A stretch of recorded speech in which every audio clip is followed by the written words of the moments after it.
CJPയുടെ പ്രക്ഷോഭത്തിന് ശേഷം നമുക്കെല്ലാം അറിയുന്നത് പോലെ തന്നെ നരേന്ദ്രമോദി ഗവൺമെൻറ്റിന് ഒന്ന് പുറകിലോട്ട് മാറേണ്ടി വന്നു. അവരുടെ വിദ്യാഭ്യാസ വകുപ്പ് മന്ത്രിയും വളരെ പ്രധാനപ്പെട്ട നേതാവുമായിരുന്ന ധർമ്മേന്ദ്ര പ്രധാനെ തന്നെ രാജിവെപ്പിക്കേണ്ടി വന്നു എന്നുള്ളത് നമുക്കെല്ലാവർക്കും അറിയാം.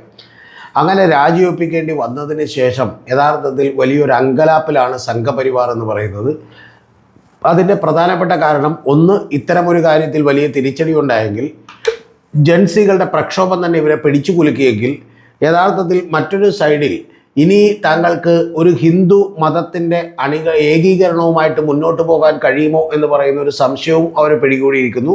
അതിൻ്റെ പ്രധാനപ്പെട്ട കാരണം നമുക്കറിയാം, അയോധ്യ രാമക്ഷേത്രത്തിൽ നടന്നിട്ടുള്ള വലിയ കൊള്ളയാണ്. അതിൻ്റെ സംഭാവന കൊള്ളയുമായി ബന്ധപ്പെട്ട് 1500 കോടി രൂപയിലധികം അവിടെ മോഷ്ടിച്ചിരിക്കുന്നു. ആ മോഷ്ടിച്ചിരിക്കുന്നതിൽ പല സംഘപരിവാറിൻ്റെ വലിയ പ്രമുഖരായിട്ടുള്ള നേതാക്കളും ഉൾപ്പെട്ടിരിക്കുന്നു. അതുകൊണ്ട് തന്നെ ഇവർക്കൊന്നും വിശ്വാസമില്ലെന്നും ആ വിശ്വാസികളായി ഇവർ നടിച്ച് തങ്ങളെ പറ്റിക്കുകയായിരുന്നു എന്നും പറയുന്ന കാര്യമുണ്ട്. അപ്പോൾ ഇത് രണ്ടും കൊണ്ട് തന്നെ ഇനി പഴയ പോലെ തന്നെ ഒരു മുസ്ലിം സമുദായത്തെ എതിരാളികളാക്കി കാണിച്ചുകൊണ്ട് ഹിന്ദുക്കളെയൊക്കെ തന്നെ ഏകോപിപ്പിക്കുക എന്ന് പറയുന്ന ഒരു തന്ത്രം അത് എത്ര കാലം പോകും എന്നുള്ളതിൽ അവർക്കൊരു അത്ഭുതം തോന്നിയിരിക്കുന്നു. കൂടാതെ എത്ര കാലം അത് നടപ്പാക്കാൻ കഴിയുമെന്ന് അവർക്ക് തോന്നിയിരിക്കുന്നു. രണ്ടാമത്തെ കാര്യം, ഈ പ്രക്ഷോഭത്തെ എങ്ങനെ നേരിടും, തങ്ങളുടെ കാലിനടിയിലെ മണ്ണൊലിച്ചു പോവുകയാണെന്നുള്ള അങ്കലാപ്പിലും പരിഭ്രാന്തിയിലും അവർ ആകെ അന്തം വിട്ട് നിൽക്കുകയാണ്. അവർക്ക് കൃത്യമായൊരു ക്ലാരിറ്റി ഇല്ല എന്ത് ചെയ്യണമെന്നുള്ളത്. അതിൻ്റെ ഏറ്റവും പ്രധാനപ്പെട്ട കാര്യമെന്ന് പറയുന്നത്, ഈ കഴിഞ്ഞ ദിവസങ്ങളിൽ റിസർവേഷൻ ഹട്ടാവോ എന്ന് പറയുന്ന വലിയ ഒരു പ്രചരണവുമായി സംഘപരിവാർ മുന്നോട്ട് വന്നിരിക്കുന്നു. സംവരണ വിരുദ്ധ പ്രക്ഷോഭവുമായിട്ടാണ് അവർ മുന്നോട്ട് വന്നിട്ടുള്ളത്. ഈ സംവരണ വിരുദ്ധ പ്രക്ഷോഭവുമായി സംഘപരിവാറിൻ്റെ ഒപ്പമുള്ള ചില ബന്ധുക്കൾ മുന്നോട്ട് വരികയും അവർ ഇൻസ്റ്റാഗ്രാമിൽ ഒരു പേജ് തുടങ്ങുകയും അതിൻ്റെ പുറകിൽ വലിയ ഓർഗനൈസ്ഡ് ആയിട്ടുള്ള അറ്റംപ്റ്റുകൾ ഉണ്ടാവുകയും ഏതാനും ചില മണിക്കൂറുകൾ കൊണ്ട് തന്നെ അത് 50 ലക്ഷമോ 60 ലക്ഷമോ 70 ലക്ഷത്തിലേക്കുമൊക്കെ എത്തുന്ന ഒരു കാഴ്ച നമ്മൾ കണ്ടുകൊണ്ടിരിക്കുകയാണ്. എന്ന് പറഞ്ഞാൽ ഇവർ പ്രതീക്ഷിക്കുന്ന ഏറ്റവും പ്രധാനപ്പെട്ട കാര്യമെന്ന് പറയുന്നത്, ഇവിടെ ഇന്ത്യയിലെ ജനങ്ങൾക്ക് തൊഴിലില്ല എന്നുള്ളതറിയാം. അതിൽ യുവാക്കൾ വലിയ അസന്തുഷ്ടരാണ് എന്നുള്ളത് നമുക്കറിയാം. അതിൻ്റെ ഒരു പ്രതിഫലനം കൂടിയാണ് നീറ്റ് പരീക്ഷയിലുമൊക്കെ കണ്ടത് എന്നുള്ളത് നമുക്കറിയാം. അപ്പോൾ ഇത്തരത്തിലുള്ള ഒരു യുവജനതയെ എങ്ങനെ ഡിവൈഡ് ചെയ്യാം, ഭിന്നിപ്പിക്കാം എന്നുള്ളതിൻ്റെ ഒരു ആശയമായിട്ടായിരിക്കും അവർ ഇതുമായിട്ട് മുന്നോട്ട് വെക്കുന്നത്.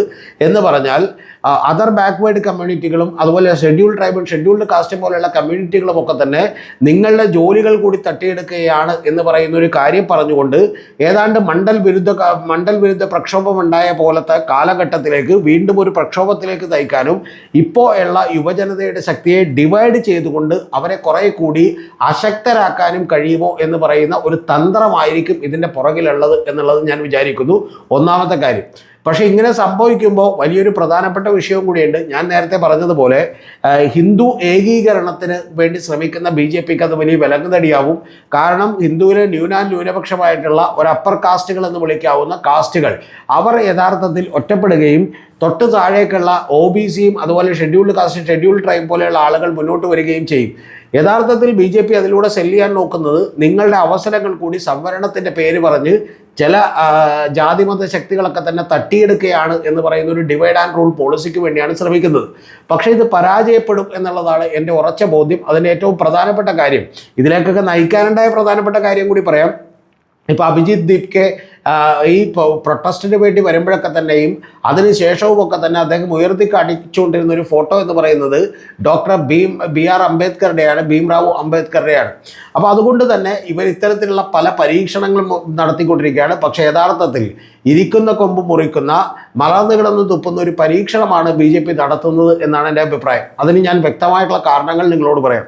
2024 ലോക്സഭാ തെരഞ്ഞെടുപ്പിൽ ഉത്തർപ്രദേശിൽ പോലും ഏറ്റവും വലിയ തിരിച്ചടി BJP നേരിടാനുള്ള കാരണങ്ങളിൽ ഒന്ന്, 3/2 ഭൂരിപക്ഷത്തോടുകൂടി BJP അധികാരത്തിൽ വന്നാൽ ഭരണഘടനയിൽ തന്നെ വലിയ മാറ്റങ്ങൾ വരുത്തുമെന്നും അങ്ങനെ ഭരണഘടനയിൽ വലിയ മാറ്റങ്ങൾ വരുത്തിയാൽ റിസർവേഷൻ ഇപ്പോൾ അനുഭവിച്ചുകൊണ്ടിരിക്കുന്ന കമ്മ്യൂണിറ്റികൾക്കെല്ലാം അത് നഷ്ടപ്പെടുമെന്നും പറയുന്ന വ്യാപകമായിട്ടുള്ള പ്രചരണം അവിടെ നടന്നിരുന്നു. അതിന് BSP അടക്കമുള്ള ആളുകൾക്ക് പോലും അത് പിടിച്ചു നിൽക്കാൻ കഴിഞ്ഞില്ല. അവരുടെ അടക്കം നിരവധി കൂട്ടുകൾ സമാജ്വാദി പാർട്ടിയിലേക്ക് പോയിരുന്നു. അപ്പോൾ അത്തരത്തിലുള്ള ഒരു പ്രചരണം വലിയ തിരിച്ചടിയായി BJPക്ക് അവിടെ മാറിയിരുന്നു എന്നുള്ളത് ഒരു യാഥാർത്ഥ്യമാണ്.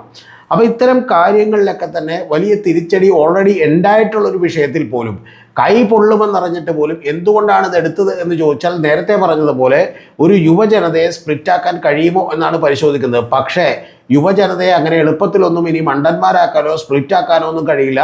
വർഗീയവും ജാതീയവും മതപരവുമായിട്ടുള്ള ചേരിതിരിവുകൾ സൃഷ്ടിച്ചുകൊണ്ടൊന്നും അവരെ സ്പ്ലിറ്റാക്കാൻ കഴിയുമെന്ന് ഞാൻ വിചാരിക്കുന്നില്ല. കാരണം ആ യങ്സ്റ്റേഴ്സൊക്കെ തന്നെ വലിയ തോതിൽ അവബോധമുള്ള ഡാറ്റ ഡ്രിവൺ ആയിട്ടുള്ള ഒരു ജനതയാണ് എന്നുള്ളത് നരേന്ദ്രമോദിക്കും സംഘപരിവാറിനും ഒന്നും മനസ്സിലായിട്ടില്ല എന്നാണ് ഞാൻ വിചാരിക്കുന്നത്. കാരണം ഈ ഒരു പ്രശ്നം മുന്നിലേക്ക് വന്നാൽ യഥാർത്ഥത്തിൽ ഒരു അപ്പർ കാസ്റ്റിലുള്ള ആളുകൾക്ക് പോലും ഇത് ഞങ്ങളുടെയൊക്കെ ഒരു അവകാശങ്ങളെ ഇവർ തട്ടിയെടുക്കാണ് റിസർവേഷൻ്റെ പേര് പറഞ്ഞ് എന്നുള്ളതല്ല തോന്നാൻ പോകുന്നത്. പകരം ഇന്ത്യയിലെ ഡാറ്റാബേസുകളെല്ലാം തന്നെ കൃത്യമായി പരിശോധിക്കുമ്പോൾ, അതിനെക്കുറിച്ച് കൂടുതലായി റിസർച്ച് ചെയ്യപ്പെടുമ്പോൾ, അതിനെക്കുറിച്ച് ഇൻസ്റ്റാഗ്രാമിൽ നിരവധി റീലുകൾ വരുമ്പോൾ അവർ മനസ്സിലാക്കാൻ പോകുന്ന ഒരു കാര്യം, ഇന്ത്യയിലെ അണ്ടർ സെക്രട്ടറിമാരിൽ 93 പേരിൽ 3 പേര് മാത്രമേ ഇപ്പോഴും OBCയും അതർ ബാക്ക്വേർഡ് കമ്മ്യൂണിറ്റികളിൽ നിന്നുള്ളൂ എന്നുള്ളതും, കൂടാതെ ഇന്ത്യൻ ജുഡീഷ്യൽ സിസ്റ്റത്തിൽ പോലും ഇത്ര നാളും റിസർവേഷൻ കൊടുത്തിട്ട് പോലും ആ റിസർവേഷനുകൾ അട്ടിമറിക്കുകയായിരുന്നുവെന്നും അവർക്ക് പരിമിതമായിട്ടുള്ള രാഷ്ട്രീയ അധികാരം മാത്രമേ ഇത്തരം കാര്യങ്ങളിൽ ജുഡീഷ്യൽ അടക്കം മറ്റ് രാഷ്ട്രീയത്തിലടക്കം ലഭിച്ചിട്ടുള്ളൂ എന്നും ഇപ്പോഴും അവർക്ക് സമൂഹത്തിൻ്റെ അടിത്തട്ടിൽ കിടക്കുന്ന ആളുകളാണെന്നും അവർക്ക് അർഹമായിട്ടുള്ള പ്രാതിനിധ്യം പലപ്പോഴും ഇന്ത്യൻ ഗവൺമെൻറ് സർവീസുകളിലും സിവിൽ സർവീസുകളിലും ജുഡീഷ്യറികളിലും രാഷ്ട്രീയത്തിലുമൊന്നും യഥാർത്ഥത്തിൽ കിട്ടിയിട്ടില്ല എന്നും പറയുന്ന ഒരു യാഥാർത്ഥ്യം അവർ തിരിച്ചറിയുകയും അതുകൂടി യഥാർത്ഥത്തിൽ BJPക്കും സംഘപരിവാറിനുമൊക്കെ എതിരായി തീരുകയും സംഘപരിവാരും BJPയും ഒക്കെ ഉയർത്തിപ്പിടിക്കുന്ന രാഷ്ട്രീയമെന്ന് പറയുന്നത് ഒരു വരേണ്യവർഗ ഹിന്ദുക്കളുടെ രാഷ്ട്രീയമാണ് എന്നവർ തിരിച്ചറിയുകയും അതുകൊണ്ട് തന്നെ ഇത് പറ്റിക്കലാണെന്നും ഇത് അതർ ബാക്ക്വേർഡ് കമ്മ്യൂണിറ്റിയും ഷെഡ്യൂൾഡ് കാസ്റ്റിനെയും ഷെഡ്യൂൾഡ് ട്രൈബിനെയും ഒന്നും മുഖ്യധാരയിലേക്ക് കൊണ്ടുവരാൻ വേണ്ടി അവർ ശ്രമിച്ചിട്ടില്ല എന്ന് പറയുന്ന യാഥാർത്ഥ്യത്തിലേക്ക് എത്തിച്ചേരും. യഥാർത്ഥത്തിൽ വെളുക്കാൻ തേച്ചത് പാണ്ടാകും BJPയെ സംബന്ധിച്ചിടത്തോളം. 2024 ചെറിയ തിരിച്ചടിയാണ്. അതായത് 303 സീറ്റുകളിൽ നിന്ന് 60 സീറ്റുകൾ നഷ്ടപ്പെട്ട് 240 സീറ്റുകളിലേക്ക് എത്തുകയും ഒറ്റക്ക് ഭൂരിപക്ഷമില്ലാത്ത അവസ്ഥയിലേക്ക് എത്തുകയും യഥാർത്ഥത്തിൽ നരേന്ദ്രമോദി ആദ്യമായി ഒരു കൊളീഷൻ ഗവൺമെൻറ്റിന് മുമ്പേ ലീഡ് ചെയ്യുകയും ചെയ്യേണ്ടി വന്ന ഒരവസ്ഥയിലേക്കാണ് എത്തിയതെങ്കിൽ ഇത് അപ്പാടെ തകർന്നു പോകുന്ന, അടുത്ത തവണ മിക്കവാറും BJP അധികാരത്തിൽ നിന്ന് തന്നെ പുറത്താക്കാൻ പോകുന്ന വലിയ ഒരു ഈ പറയുന്ന പോലെ വലിയൊരു പ്രശ്നത്തിലാണ് BJPയും സംഘപരിവാറും അറിഞ്ഞോ അറിയാതെയോ തുടക്കമിട്ടിട്ടുള്ളത്. ഇത് 100% BJPക്കും സംഘപരിവാരത്തിനും അടുത്ത തവണ 2029 തെരഞ്ഞെടുപ്പിൽ തിരിച്ചടിയാകും. ഈ മൂവ്മെൻറ്റ് കുറെ കൂടി ശക്തി പ്രാപിക്കുകയും ഇതിനെതിരായിട്ടുള്ള വികാരങ്ങൾ ശക്തിപ്പെടുകയും ചെയ്താൽ എന്നുള്ളത് മറന്നു പോകരുത്.